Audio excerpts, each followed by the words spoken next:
Hello students, I am Neha Patel and I am back with the video series of Unit 2 Functions in C++ and working with objects of subject programming in C++. Today our topic is about user defined functions in C++. So the objective of today's session is to know about how to develop programs using user defined functions and also to know about the different parameter passing techniques in user defined functions. So friends, there is a function in each C or C++ program that you all know, right? Which function it is? It is a main function. Yes, a function is a group of statements that together perform a task. So dividing a complex problem into smaller chunks or parts makes our programs easy to understand and reusable. And as we all know that in C program it is compulsory to have at least one main function in a program. Same way every C++ program has at least one function that is main. So friends, as we all know that there are two main type of functions. First one is a library function and second one is a user defined function. So what is library function? Library functions are predefined functions. We can say these are the inbuilt functions. They are declared inside header files like iostream.h, conio.h, math.h, then string.h, iomanip.h, right? There are so many header files we are including in our programs. So these inbuilt functions are linked from that library functions. So these function body are stored inside the .dll files of your header files. The example of library functions are getch, clr, scr, etc. The second thing is user defined functions. Friends, in C programs you all have developed user defined functions, right? Same way user defined functions in C++ are working same in they are working in a C program. So user defined functions are the functions that are created by user or programmer himself, and user defined functions are used in the programming to reduce the complexity of a program. Let's start with the user defined functions. So a function declaration, function definition, function call, these three are the main part of a function, a user defined function, right? So what is declaration? A function declaration tells the compiler about a function's name, its return type and parameters. A function definition provides the actual body of the function, that means actual implementation of a function. In general, a function is also known as method, subroutine or procedure. So we can say user defined function can be called as a subroutine, procedure or a method. So let's have a look. Here we have two blocks. Green block represents the main program and the yellow blocks represents function definitions. Friends, here in main program we have first two lines that tells about the function prototype, right? Void function 1 and void function 2. These two are the function prototype. In next lines there is a function call, function 1 and function 2. Whenever this line executes, function 1 and function 2 are linked into their function definitions, which is shown in a yellow blocks. So whenever function 1 is called, it will link to the function 1 function body, and same way function 2 will be linked to the function body of a function 2 in its function definition part. This is the way how we use user defined functions in our programs. So what is function prototyping? In C++, the code of function declaration should be there before the function call. That means if we want to define a function after the function call, then we have to use the function prototype. The difference between function prototype and function definition is that function prototype only contains the declaration of function, while function definition contains the actual implementation of the function. So There are many things which is tell by the function prototype to the compiler. The name of a function, the type of data returned by the function, that means return data type, number of parameters and type of parameters. Also the order in which these parameters are expected. The compiler uses this function prototype information to validate function calls. So friends, let's see the syntax of function prototyping. Here it is given: return data type, function name and into bracket parameters. So let's differentiate between function declaration, function prototype and function definition. From the first column you can see the example in which I have written int maximum int comma int. That is called function declaration. See friends, function declaration declares the name of function and type of what it returns. That means in the function declaration the name of arguments are dummy, so they are optional. The second column shows the function prototype. See friends, int sum into bracket int x comma int y.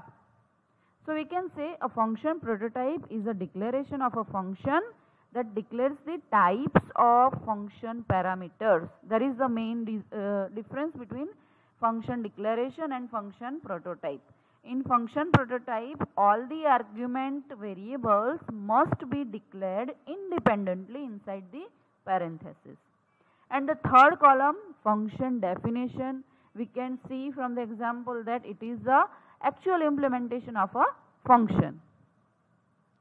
Let's start with the main function. In C++, the main function is a starting point for the execution of your program. So the main function returns a value of type integer to the operating system. The prototype of main functions are: first one is a int main without having any parameter, and second is a int main having two arguments, int argc, that is argument count, and second one is a character array argv, that is the argument vector. In general, we will use the int main and return 0 method of prototype of main function. The function that have a return value should use the return statement for the termination. Same way, we have to write return 0 to terminate execution of int main function. If it does not specify the return type of the main function, then C++ takes the default data type, return data type as a integer. So friends, what are the advantages of user-defined functions?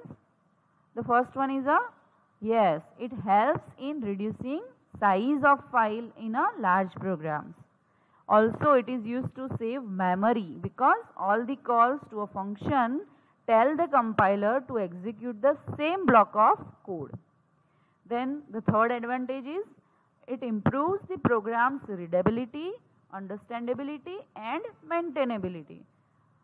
And the last one is a reusability of the code. Yes, it is the most important advantage, right?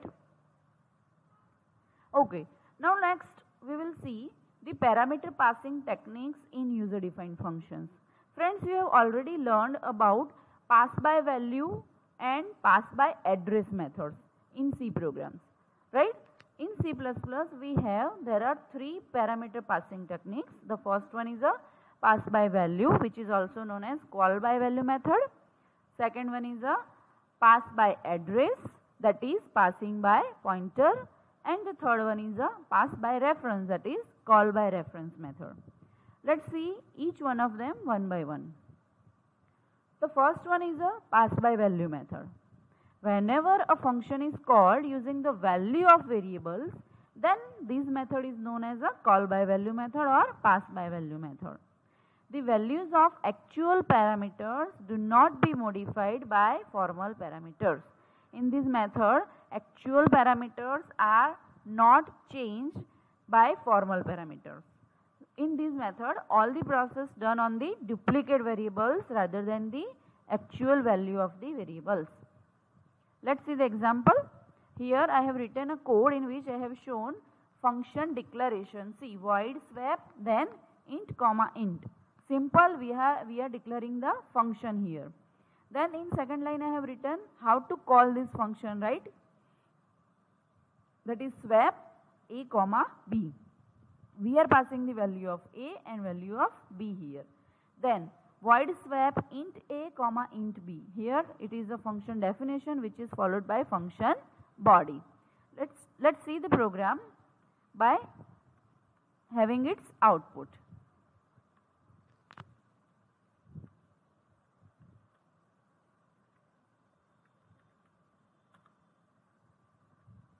See friends, here is the program where I have declared a function void swap without passing any argument names. Then there is a void main section in which I have written the value of a as 10 and b is equal to 20. Now first two lines of cout statement will print the value of a and b before swapping. That means before calling this function swap a comma b. Here I have called function swap, and then after completion of the void main or integer main, I have written the function body. Here is a function definition of void swap int a comma int b function. Here this is a code to swap the values of two variables, two integer variables, and then see friends, here there are two cout statements at the end of void swap function definition. They are used to display the value of a and b after swapping. Let's see the output. See, first two lines are printed from the int main function part, which is displaying the value of a and b before swapping, and last two lines are printed from the function definition of swap function, and which displays the values of a and b after swapping. Friends, if I try to write these two cout statements, that is the printing of value of a and b after swapping outside these function definition, then the value of changed value of or swapped value of a and b will not be available, because we are passing here the copy of values of the actual variables. So this is one of the limitation of call by value method. Now let's get back to our slide. Let's see the second method, that is pass by address. Now whenever a function is called using address of the variable, then it is known as a pass by address method, or we can say call by address method. The values of the actual parameters can be modified by formal parameters. Yes, in this method it is possible that we can change the actual values of the parameters by using this parameter passing technique. So in this method all the process is done on the actual values of the variables, that means actual parameters.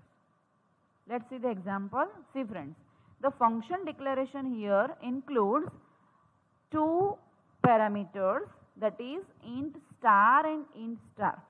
That means we have to specify here that whatever arguments are being passed to this function must be a pointer, must be stored in a pointer, right? The next line, swap ampersand a ampersand b. Here from these two ampersand symbols we can realize that address of a and address of b will be sent to the function definition. Now in function definition part we have int star x and int star y. That means value of address of a will be stored in pointer x and address of b will be stored in pointer y, and here the rest logic is for swapping of the values of a and b. Friends, here we are passing the addresses of actual parameters a and b to the function definition. So what will happen? It will print the output from the void main section also.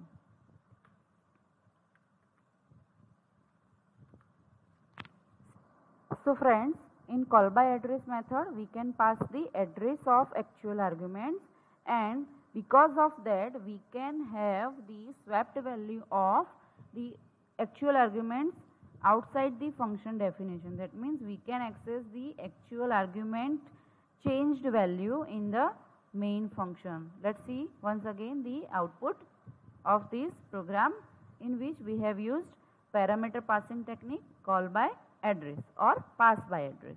See, here it is the required output. Now let's move toward the slide and see the next method, that is pass by reference method. When a function is called using the reference variable technique, then it is known as a call by reference or pass by reference method. In these, reference variables are created, that is creating the alias for the actual arguments. So there is no waste of the memory compared to the call by value method. See the example here. We have written the function declaration in which first line void swap and int ampersand. Here from the function declaration itself we can see that this function is accepting the reference variable. From the function call we can say that yes, it is passing the actual variable, already existing variables value to the function, and from the function definition we can see that ampersand x will be the alias name for variable A and y will be the alias name for the variable B. That means x will refer to the address of A. That means they both contain the same value. They both point to the same address in a memory. Same way, y and B will point to the same memory location and will hold the same values. Let's see the example by having the output. So friends, here in this technique we are using the reference variable concept, which is new in C++, which is not available in C language. See, first line function declaration, same we have discussed in our slide, int ampersand, and then we are calling the function swap with A and B. That means we are passing A and B actual values, and these two are assigned to the reference name x and y. And then all the stuff which we are doing in call by value method will be same here also. Let's see the output. See, after swapping and before swapping, the values of A and B, it is already as per the requirement. So friends, hope you all know the parameter passing techniques of user defined functions very well. We can also see the difference between pass by reference and pass by value from this slide. See, whenever function is passing the arguments by function call, which is known as a cup here, it is sent to the fill cup definition. Now see the difference. Pass by reference method will fill both the cups whenever it is called, and pass by value method will fill only the cup which is having with the function definition. That means with the there is change only with the variables within the function definition. They cannot affect to the actual values of the variables. That means actual arguments will not be changed in pass by value method, and here in pass by reference both actual and formal both are belong to same memory location, so the effect will be seen in the both locations. The next thing is return by reference. Friends, we just see that we can pass reference as an argument to a function. Same way in C++ we can return reference of the function also. Let's see the example. Here I have taken one function, that is finding a maximum number from the given two integers.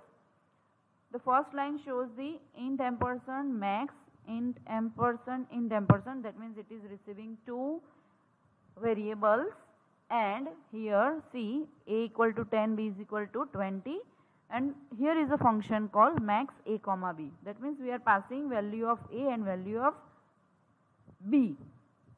Then in function definition, x and y, as they are having ampersand before their names, they are created as a alias name for a and b. So x will be the alias for a and y will be the alias of b. The important point here is int ampersand, that is the return type of this function. See, int ampersand shows that this function returns a reference to the function from where it is called. That means if we are returning value of x, if it is greater than y, then x will be the alias name for variable m, because m is storing the result of this function, and if we are returning y, then y will be the reference name or alias name for variable m. So from this example we can clearly see that we can not only pass reference as argument, but we can also return the reference as a argument. Hope these all the topics are useful to you, all of you. Thank you. Friends, hope this video is useful to all of you, and we will surely get back soon with the another topic. Thank you.